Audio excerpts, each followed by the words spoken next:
राष्ट्रवादी काँग्रेस शरद पवार गटाचे नेते एकनाथ खडसे यांची जावई प्रांजल खेवलकर यांना काही दिवसापूर्वी रेव पार्टीमध्ये पकडण्यात आलं होतं आणि त्या प्रकरणाची चौकशी सध्या सुरू आहे. या संदर्भात महिला आयोगानं देखील दखल घेऊन चौकशी करावी अशी मागणी बीडच्या राष्ट्रवादी काँग्रेस अजित पवार गटाच्या महिला आघाडीच्या जिल्हाध्यक्ष ज्या आहेत प्रज्ञा खोसरे त्यांनी केली आहे. आपल्यासोबत प्रज्ञाताई आहेत. काय सांगाल ताई?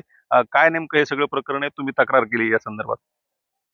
काही दिवसापूर्वी आपण पाहू शकतो की पुण्यामध्ये रेव पार्टीमध्ये प्रांजल खेवलकर यांच्या विरोधात गुन्हा दाखल झालेला आहे. रेव पार्टीमध्ये त्यांच्याबरोबर जे त्यांचे सहकारी होते, त्यांच्या विरोधामध्ये कुठेतरी गुन्हा दाखल झाला पाहिजे, चौकशी झाली पाहिजे. यासाठी मी स्वतः माझ्या संस्थेतर्फे महिला आयोगाला तशी रीतसर तक्रार केलेली आहे आणि त्याच्या संदर्भामध्ये पोलीस प्रशासनाने चौकशी रीतसर केली पाहिजे.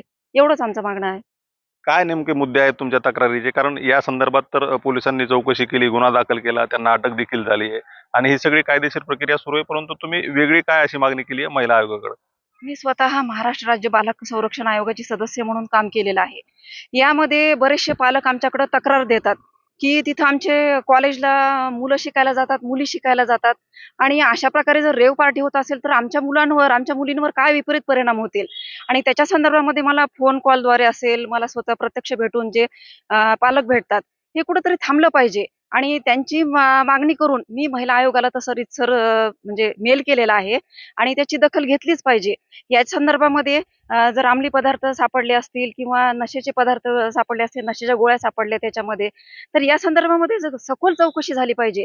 यामुळेच मी महिला आयोगाला तसं पत्र दिलेलं आहे. आपण जर पाहिलं तर तुम्ही राष्ट्रवादी काँग्रेस अजित पवार गटाच्या अध्यक्ष आहात आणि ही जी घटना घडली ते जे आहेत खेवलकर ते एकनाथ खडसेंचे जावे जे राष्ट्रवादी काँग्रेस शरद पवार गटाचे नेते आहेत. यात काही राजकीय हेतू ठेवून तुम्ही ही तक्रार केली असं? नाही, नाही. राजकीय उद्देश ह्याच्यामध्ये काहीच नाहीये ना.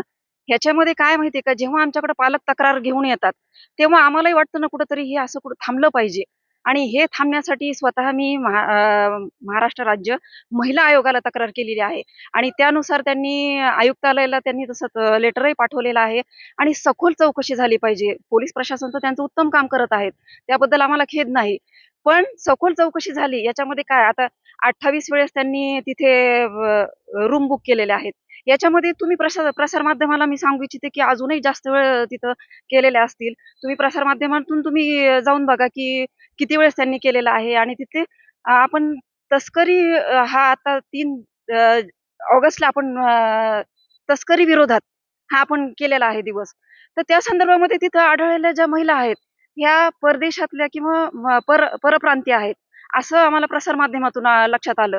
मग हे कुठेतरी थांबलं पाहिजे. या दृष्टिकोनातून इथं सखोल चौकशी झाली पाहिजे एवढीच आमच्या मागणी आहे. नक्कीच खेवलकर प्रकरणाची सखोल चौकशी व्हायला पाहिजे.